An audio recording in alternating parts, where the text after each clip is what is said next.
주체를 보시죠. 우선 109페이지에 그 재산 명시 절차 등 됐습니다. 그래서 이 시간은 그 명시 절차하고 조회 절차라든지 또 채무불이행자 명부 등재 절차를 보겠습니다. 우리가 이제 지금까지는 우리가 이제 집행 권한을 받아서 집행문을 받아서 이제 채권자가 집행해야 되는 장면인데 일단 이제 집행 개시 전에 일단 채무자의 재산에 대해서 그 재산을 알을 필요가 있겠죠. 그래서 그 채무자 재산에 대해서 우리가 알지 못할 때 바로 이제 재산 조회를 할 수 있느냐 이제 그런 질문을 많이 묻는데 보통 이제 일반인들은 그 판결문만 나오면은 바로 돈을 받을 수 있다 생각하고요. 또 판결문만 가지면은 그 채무자 재산을 전부 다 조사할 수 있지 않을까라고 하고 있지만 실제 뭐 판결문을 가지고 재산을 조회하는 것은 쉽지 않은 얘기고 법률에 따르면 일단은 먼저 그 재산 조회를 하기 전에 여기 보는 채무자의 재산에 대해서 그 명시하는 절차들을 먼저 선행해서 거치도록 되어 있습니다. 그래서 요것도 이제 우리가 매년 하나씩 나오니까 포인트 정도로 보시면 되겠습니다. 의에 재산 명시 절차는 그 일정한 집행 권한에 의해서 기한 그 금전 채무죠.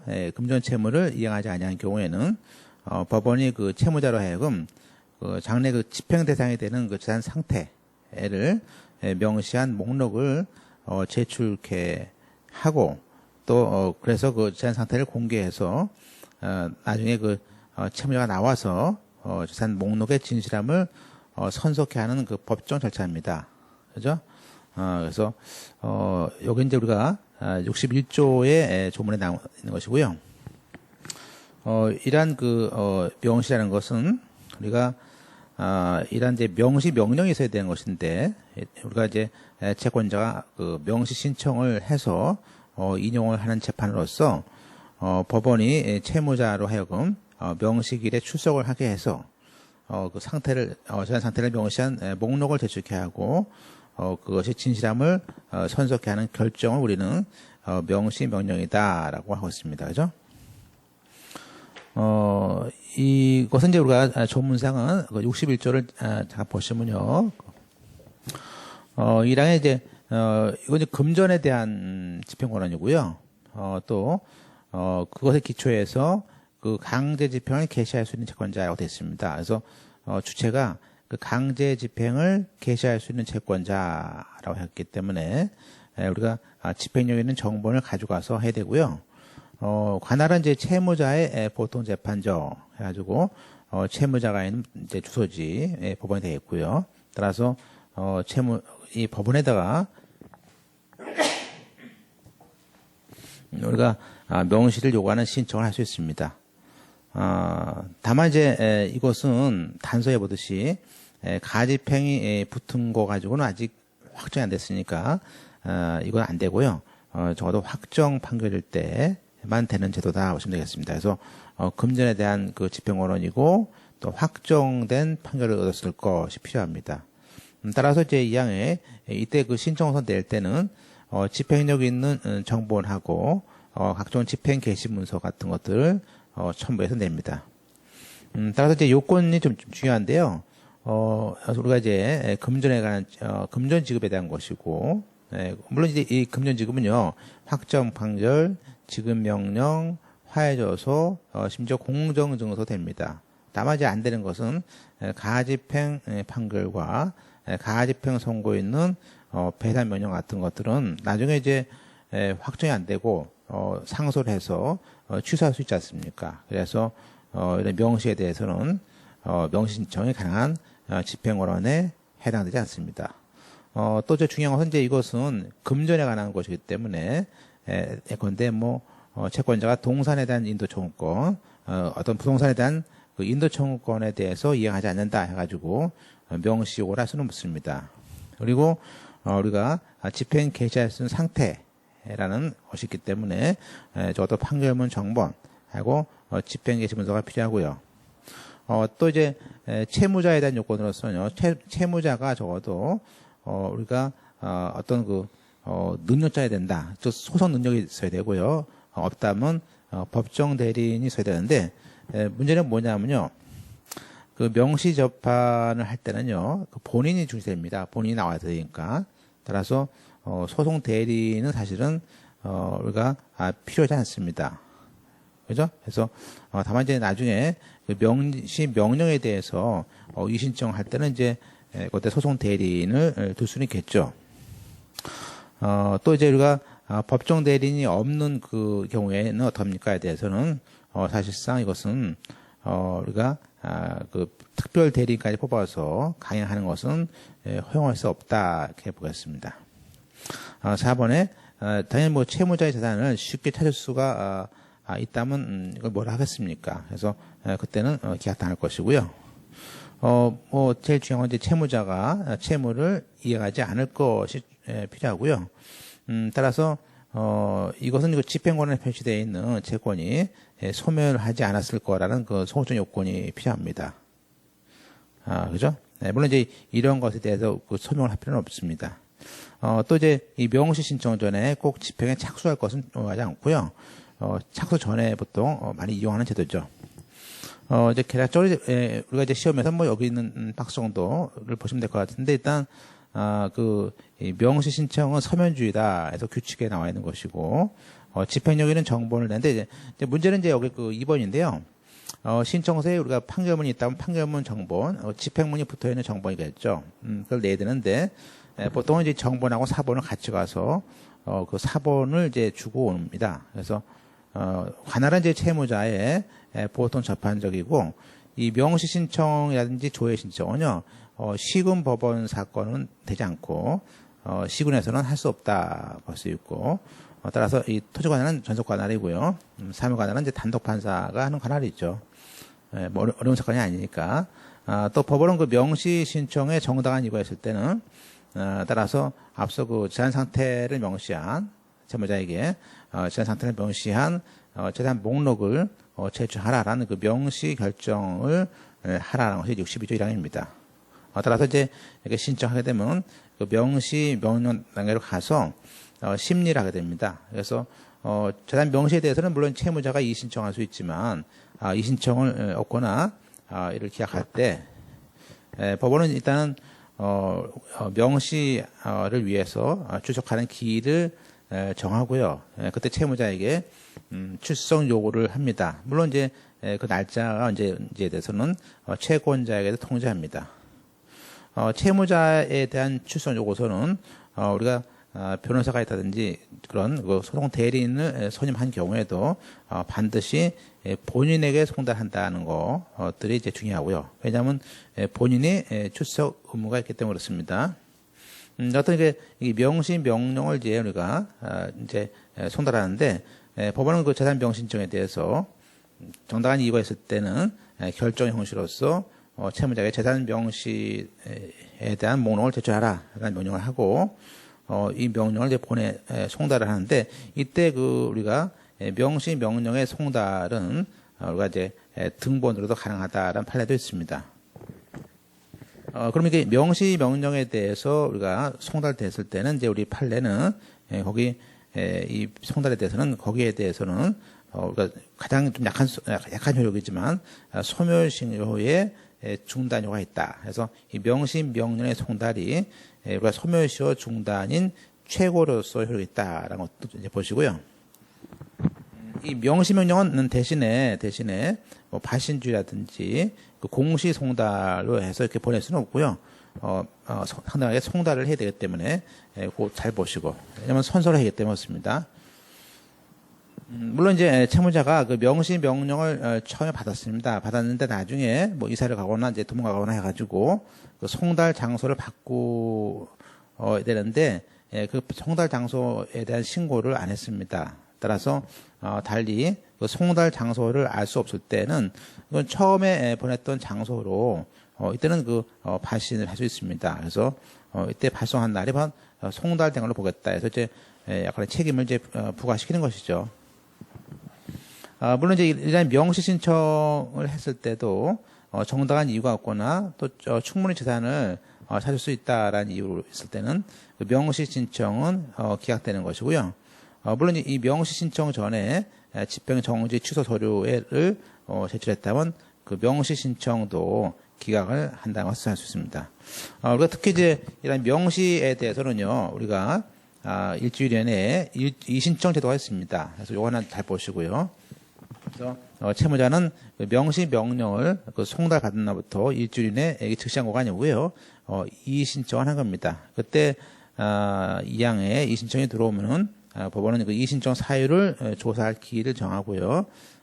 통지를 이제 채권자, 채무자에게 통지하고 물론 이런 이신청에 대해서 정당한 이유가 있다면 법원은 결정으로 재산 명시 명령을 취소를 해줘야겠죠. 그러나 정당한 이유가 없거나 또 채무자가 정당한 이유 없이 그 조사기일에 출석을 하지 아니하면요, 법원은 결정으로 고의 신청을 기각하게 됩니다. 다만 이제 이러한 우리가 취소하거나 기각에 대해서 우리가 즉시 항고할 수 있는 제도를 만들어 놓기로 했습니다. 따라서 이제 오른쪽에 이제 박스를 보시면 중요한 얘기는 명시 명령을 송달받고 채무자가 일주일 이내 이신청할 수 있는 제도가 있다라는 것들을 이제 볼 수 있고요. 여기서 이제 이신청의 사유는 그 명시 명령의 요건이 불존재한다. 즉 명시 명령의 요건이 갖추지 않았다라는 것도 될 수 있고요.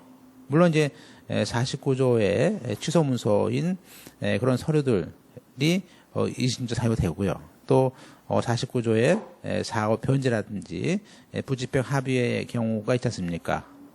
그럼 내가 돈을 갚았거나 부집행 합의했었는데 무슨 명시를 하느냐라는 이유로 할 수 있는데 일단 그 채무를 전부 갚았어요. 갚았을 때는 당연히 명시 신청에 대해서 채무가 없잖아요. 그러니까 소극적 요건이 흠결됐기 때문에 이때는 당연히 이 신청을 받아들여서 명시를 취소를 해주겠죠. 이런 이 신청에 대한 재판에 대해서는 원래 명시 명령을 한 법원에다가 내게 되는 것이고요. 일단 그 이 신청에 대해서는 그 명시 명령을 한 법원이 또 재판을 하게 됩니다. 그래서 이 신청에서 쓸데없까 조사기를 정해서 통지해서 나오게 하는 것이고, 다만 이제 이거에 대해서 불만이 있을 땐 다시 즉시 항고할 수 있는 것이고 그렇습니다. 자, 그다음에 이제 그 5번에 그 명시기일에 이제 나왔으면 이제 명시기일을 지정해서 그날 출석 요구하고 채무자가 출석하고 목록을 내는데, 이때 목록에 대해서는 이제 우리가 법 64조 2항에 있지만 이제 규칙에 자세히 나와 있습니다. 그래서 일단은 그 채무자가 그 명시 명령이 송달되기 전에 과거에 1년 전에 채무자가 자기 부동산에 대해서 유상 양도를 했다면 그 받은 사람의 인적사항을 내라 한 것이고, 마찬가지로 채무자가 명시 명령 송달 전에 1년 전에라도 채무자가 배우자 직계혈종 사촌이네 개인적 또 형제자매에게 부동산이 아닌 그 외 재산에 대한 유상 양도도 여기에 해당합니다. 또 그리고 이제 우리가 그건 1년 전에 대한 그 부동산과 부동산 외에 대한 것들이고요. 3번에 또 그 명시 명령 송달 전에 2년 전에 채무자가 한 무상 처분, 그런데 뭐 징역했다든지 그럴 때 그런 무상 처분도 내봐라 그런 것이죠. 뭐 선문을 제외하고요. 따라서 이런 그 1, 2, 4페이지입니다. 이런 목록에 대해서 실질적 가치 관계없이 일단 집행 대상이 되는 재산은 모두 기재하는 것이 원칙입니다. 또 채무자가 이제 가치가 없을 것 같아 해서 그 재산을 목록에 쓰지 않았다면은 나중에 거짓된 목록으로 봐서 그 거짓된 목록의 제출죄로서 형사처벌 받게 되는 문제가 생깁니다. 자, 이제 그러면 이제 기일에 진행하고 선서. 자, 명시기일의 목적은 이제 목록을 제출하고 선서를 시키는 것입니다. 따라서 심리와 판결의 선고가 아니기 때문에 비공개로 진행을 합니다. 또 명시기일에서 우리가 명시 의무가 없습니다라는 주장은 할 수 없습니다. 그것은 이미 명시 명령에 대해서 이신청으로 주장을 해야 됐어야 된 것이고요. 따라서 이제 65조에 따르면 채무자는 명시기일에 나와서 그 재산 목록이 진실하다는 것을 선서를 해야 되는데, 그죠? 만약 이때 운전자이라면은 법정 대리인 해야 될 것이고, 또는 법인 비법인 사단이라면은 대표자나 관리인이 선서를 하면 될 겁니다. 물론 이제 이때 채무자가 목록 제출을 거부하는 경우도 있고, 아예 선서를 거부하는 경우에 때는 마치 출석 안 한 것과 똑같이로 우리가 감치 절차로서 넘어가게 된다. 이 세 가지 경우죠. 그래서 선서 거부, 목록 거부, 불출석. 명시일에 연기할 수 있습니까? 요 별처럼 일단 명시일에 출석한 채무자가 3개월 이내, 이 3개월 이내에 변제할 수 있다라는 것을 설명하면은, 법원은 그 3개월 범위 내에서, 연기를 해줄 수 있고요.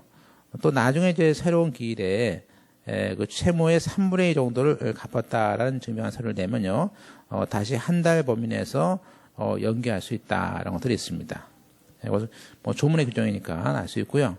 물론 이제 법원은 일단은 법원은, 직권 또는 신청에 의해서 일단 충분히 지금 그런 조문이죠, 사실은.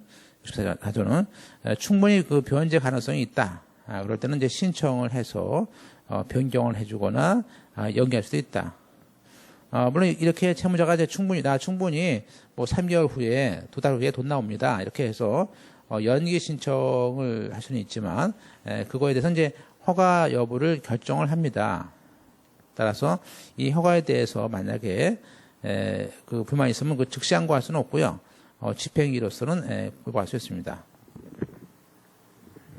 6번에 채무자는 그 명시일에 제출한 그 목록에 형식적 흠이 있거나 또 불명확한 점이 있을 때는 우리가 선서를 한 뒤에 고칠 수 있느냐. 근데 이 선서를 한 뒤에도 법원의 허가를 얻어서 이미 제출한 목록에 대한 정정을 할 수 있다. 그죠? 또 이 허가에 대해서 또 즉시 항고를 해서 고칠 수 있다. 그러나 이제 이미 제출한 목록에 아예 기재되지 않은 재산을 추가로 하는 거, 이것은 정정이 아니지 않느냐. 그래서 허용되지 않는 걸로 이제 알고 있습니다. 이렇게 선서를 했다면 이제 그 목록을 냈을 거 아닙니까? 그럴 때 이제 이거에 대해서는 그 강제 집행 개시할 수 있죠.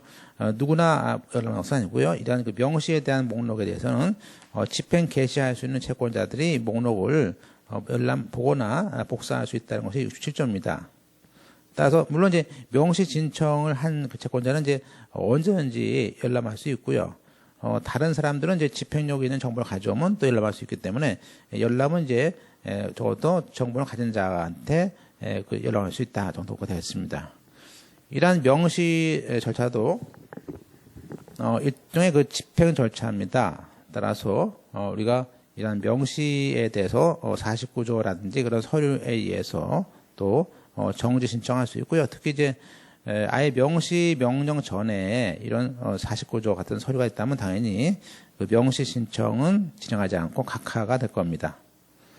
따라서 이 명시 명령 발령 후에도 이렇게 뒤늦게 이런 서류가 되면은 그것이 취소 문서라면은 명시를 취소해 줄 것이고 집행 정지 같은 49조 2호 4호 같은 문서일 때는 명시 절차를 취소는 안 하지만 아예 명시 기일을 지정하지 않거나 그 기일 지정을 취소해서 일단은 명시 절차를 정지를 시켜놓겠죠. 그 다음에 이제 4번에 채무자가 이제 만약에 다음 같은 경우는요, 채무자가 감치된 경우도 있습니다. 그래서 18조의 세 가지인데 채무자가 정당한 사유 없이 다음 같은 것 중에 세 가지 중에 하나가 되면 감치 결정을 하는데 20일 이내에 감치 결정한다.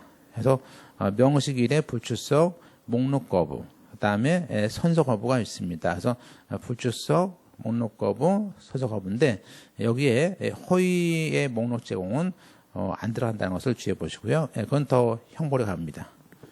물론 이 법인일 때는 이제 대표이사라든지 하나라든지 재단일 때는 그 대표자가 감치되는 것이고요. 법원이 그 감치 재판 기일에 채무자를 이렇게 소환을 해서 심리를 해주는데 물론 이런 감치 결정은 이제 항상 중요한 결정이죠. 인신 구속이니까 즉시 항고할 수 있는 기일을 열어놨습니다. 물론 이제 이 5항도 잘 나오는데 채무자가 감치에 집행 중입니다. 집행 중. 감치의 집행 중에 명시 명령을 이행하겠다 했을 때는 명시기를 열어줍니다. 그리고 그때 이 명시를 이행했다 해서 열어줬지 않습니까? 6항에 그러면 그날에 나왔어요. 그래서 명시기일에 출석을 해서 목록을 내고 선서를 하는 경우가 있고요. 아니면 아예 차제에 채무를 갚고 그 변제 증서를 가지고 나왔어요. 그래서 목록을 내고 선서하거나 변제하고 했을 때는 당연히 감치 결정은 취소하고 아예 석방을 명한다. 그래서 석방을 명하는 것은 그죠? 제가 출석해서 선서하거나 변제했을 때다. 자, 7항에 물론 이런 명시기일은 이제 채권자한테는 뭐 그다지 중요하지 않기 때문에 통제하지 않을 수 있다. 뭐 그런 얘기고요. 다만 이제 석방했다는 사실은 통지를 해서 이제 불복을 이제 하겠죠. 물론 이제 그 밖에 규칙들이 많이 또 있습니다. 그래서 뭐 우리가 이제 이 정도 적어 보시면 될 것 같고요. 끝으로 이제 채무자가 거짓 재산 목록이 낼 때가 제일 강하죠. 그래서 3년 이하 징역과 500만 원 이하의 벌금이고 당연히 이것은 법인과 대표자가 처벌을 받게 되고 그죠? 예. 그다음에 이제 우리가 감치 사유에 대해서 아까 봤던 것들 좀 보겠습니다. 자, 넘어가겠습니다. 이제 그런 절차가 이제 그 감치 절차인데 그 감치 절차만 잠깐 보면요. 일단 감치 재판 개시 결정을 합니다. 그래서 이게 감치 재판에 대해서 뭐 선서 안 했다. 그러면 이제 감치 재판 개시 결정을 하고요. 물론 재량적인 거 있지만 보통 이제 감치 사유 발생 후 20일 안에 20일 왜냐면 20일이기 때문에 적어도 20일 안에 내줘야겠죠. 이런 감치 재판에서는 우리가 불복할 수 없기 때문에 주의해 보셔야 되고요. 물론 명시 명령을 한 법원에서 관할을 합니다. 그러면 감치 재판 기일을 불러서 나왔어요. 그래서 채무자를 소환해서 위반 행위가 정말 정당한 사유가 있는지 왜 선서 안 하는지 등을 하겠죠. 그래서 할 수 있고 물론 이제 이 감치는 채무자의 출석 없이 할 수 있는데 만약에 정당한 이유 없이 출석하지 않거나 또 재판장의 허가 없이 마음대로 퇴정하거나 또는 재판장한테 대들은 바람에 질서 유지를 위해서 쫓아내거나 퇴정 명령을 받았을 때는 출석 없이 기일을 열 수 있다는 조문이 있고요. 물론 이제 이런 절차라든지 있는데 특히 3번에 불처벌은 감치 재판 절차가 개시됐는데 그 감치 결정을 전에 목록을 또 내주지 않습니까? 그럴 때는 당연히 불처벌 결정할 수 있습니다. 물론 이제 계속 버티면 이제 4번에 감치 결정을 낼 수밖에 없겠죠. 그래서 법원은 그 감치 재판 기일에 채무자의 명시 의무 위반에 대해서 정당한 사유가 있는지를 심리해서 그러니까 정당한 사유가 없다고 인정되고 할 때는 그 불처벌 결정이 아니라면 당연히 20일 이내의 기간 동안 감치에 대한 결정을 하는 것인데 이게 68조입니다. 그다음에 이제 감치는 이제 인신에 대한 문제니까 우리가 즉시 항고로서 불복할 수 있습니다. 그죠? 그래서 아까 감치 집행 중에 하겠다 했을 때 다시 명시기 열어준 거 봤었고 석방 봤었고요. 그다음에 이제 우리가 감치 결정은 이제 3개월이 고지하고 3개월 또 지나면 또 집행할 수 없다는 조문도 있고요.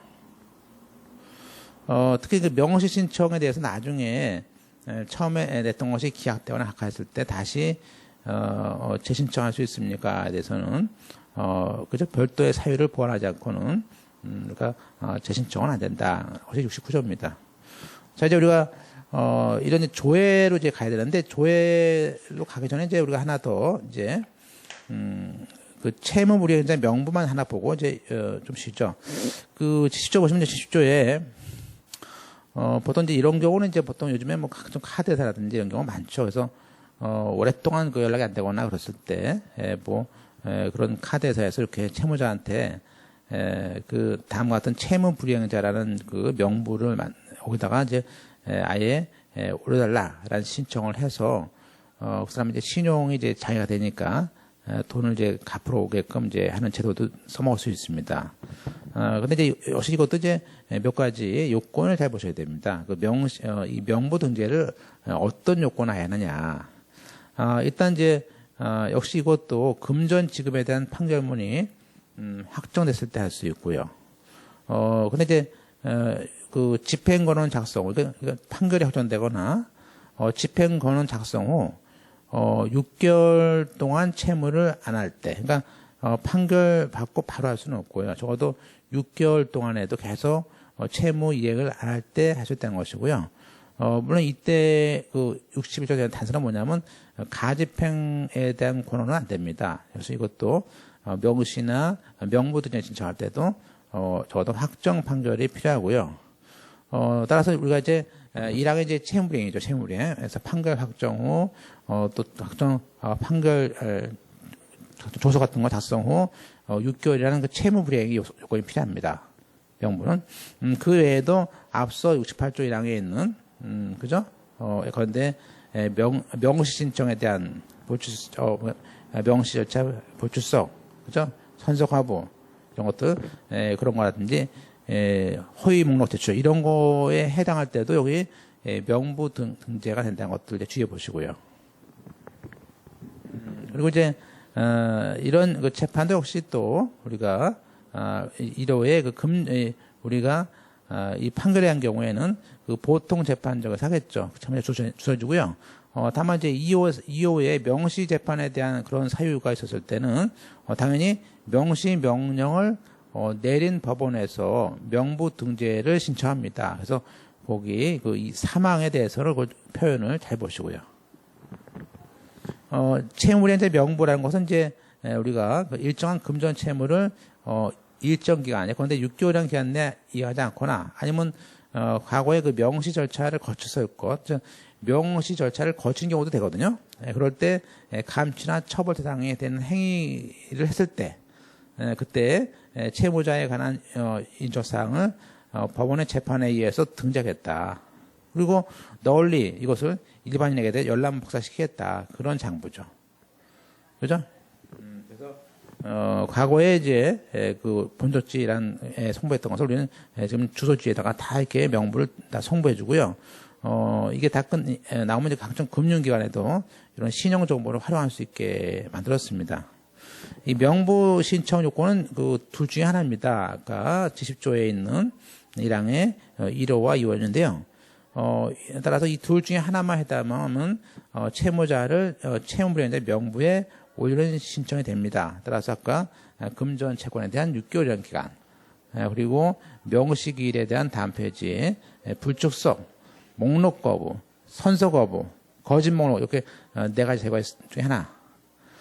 물론 이런 그 집행이 용이하다라는 것에 대해서 채무자가 입증해서 벗어날 수는 있겠으면 보통 6개월이라는 것은 이제 적어도 이행 청구 가능한 시점부터 6개월이어야 되지 않겠냐.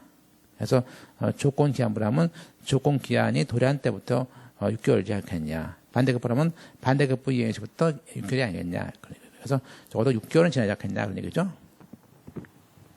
일단 이제 등재는 금전에 대한 그 집행채권자고 따라서 서면 신청을 해야 됩니다. 물론 상대방은 채무자한테 상대를 해보고요.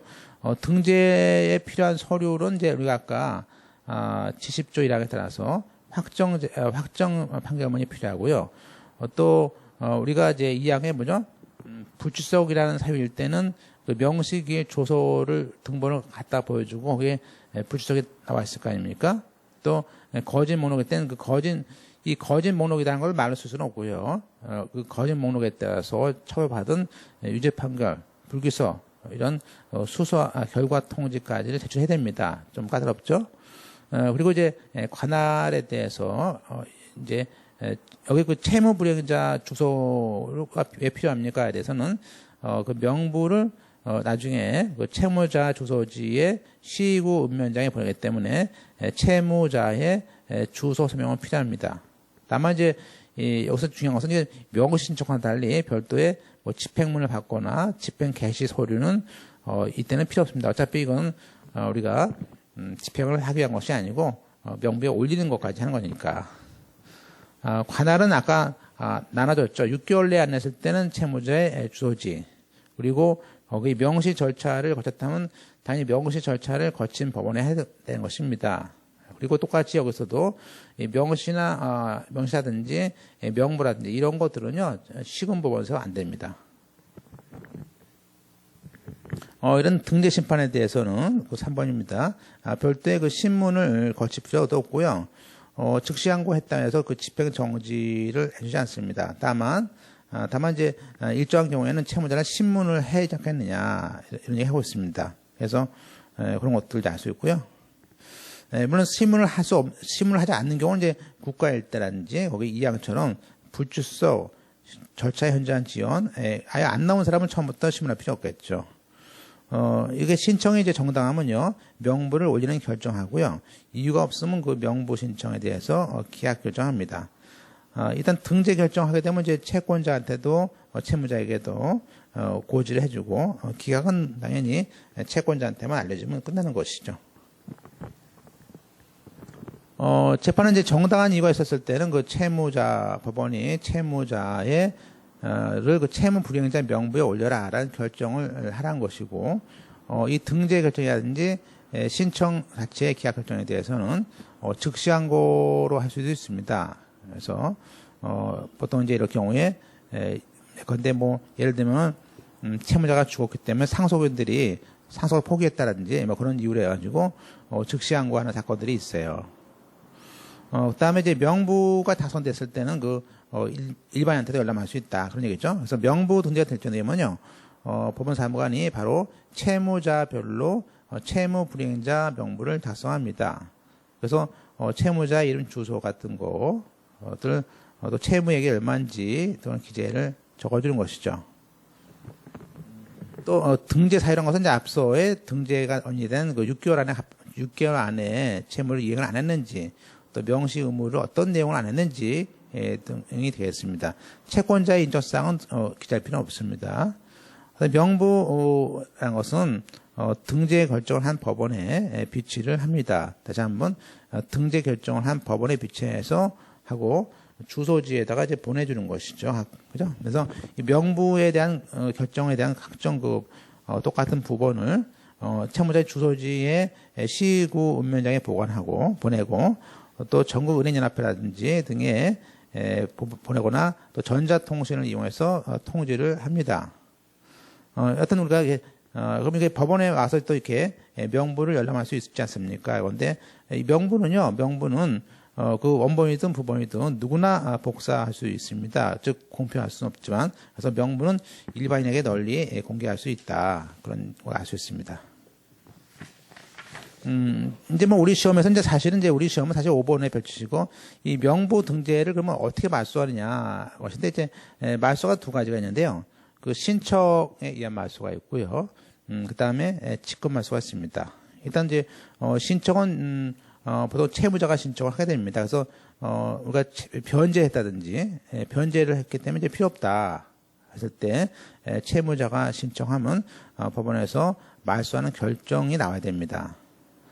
물론 우리가 단순히 기간을 변제가 아니고, 잘 보세요, 기한에 대한 유예, 연기, 이런 이행 조건의 변경, 또 심지어는 잘 보세요, 채권자가 말소에 동의했다, 이런 것만 가지고는 우리가 여기서 명부등재 말소 신청의 사유에 해당하지 않기 때문에 그렇습니다. 왜냐하면 이 명부라는 것은 채권자가 동의를 해도 안 되는 이유가, 이건 공공의 이익을 위해서 일반인들에게 그 사람의 신용을 알려주기 위해서 하는 것이기 때문에 동의를 해도 안 된다는 거를 잘 보세요.